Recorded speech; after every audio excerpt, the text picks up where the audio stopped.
what are some of your thoughts on private prisons, not just in New Jersey, but outside?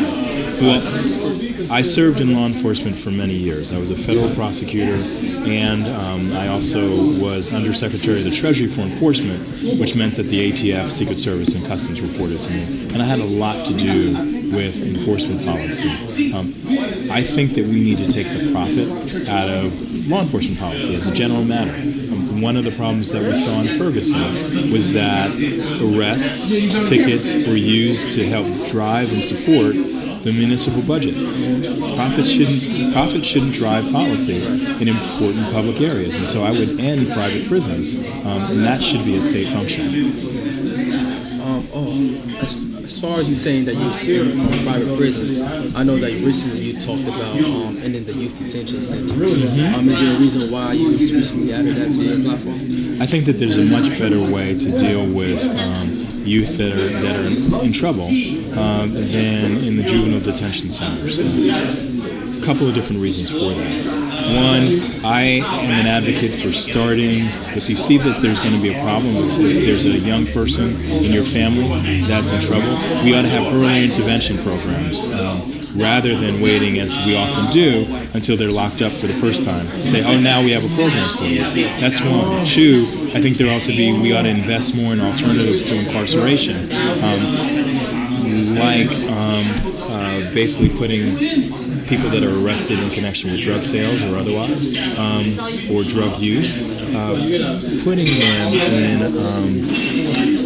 treatment programs rather than saying, okay, you need to go to juvie. So for me, it's a question of what our emphasis should be. Our emphasis should be on really doing things to turn children, youth around, not simply focusing on, okay, how do we penalize them and lock them up. And my understanding of our current juvenile facilities is that they just aren't putting the young people on path to anything other than committing additional crime once they get out, and that has to stop. Yeah, I definitely agree. One of the things we talk a lot about in the Black Lives Matter movement is investing in prisons and investing in communities. So taking the money that we usually invest in these private prisons or public prisons or youth detention centers, actually using that money instead, like you said, for alternatives. Right. Different solutions, investing into our kids.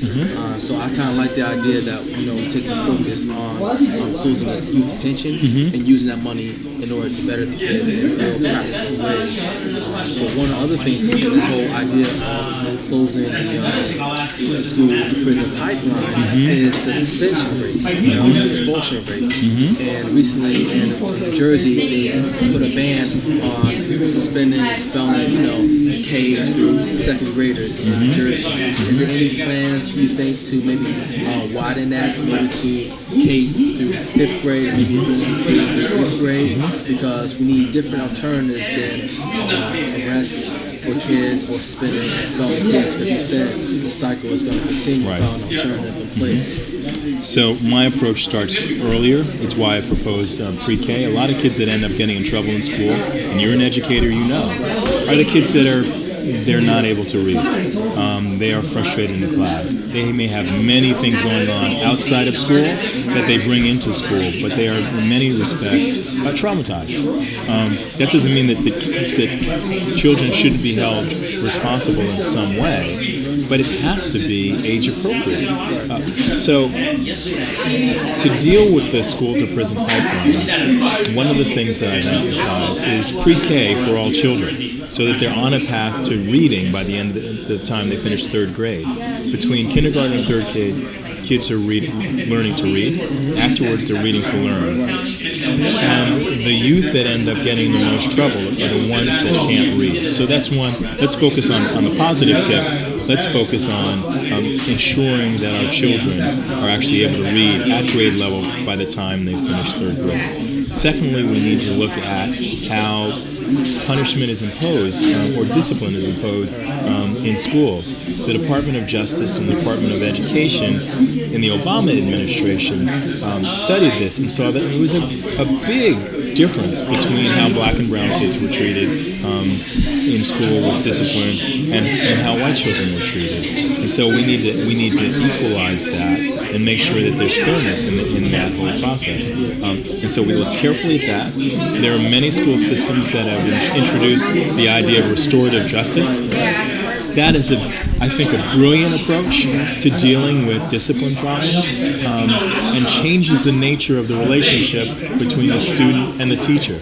In some respects, it takes more emotional energy and work from the teachers, but the results are really promising, and that's the direction I would like to go. No, I definitely agree. Like you said, I'm an educator, and I'm a real fan of restorative justice. One of the things that we're doing in my classroom is healing circles, and it's something that we're going to incorporate within our whole school as well.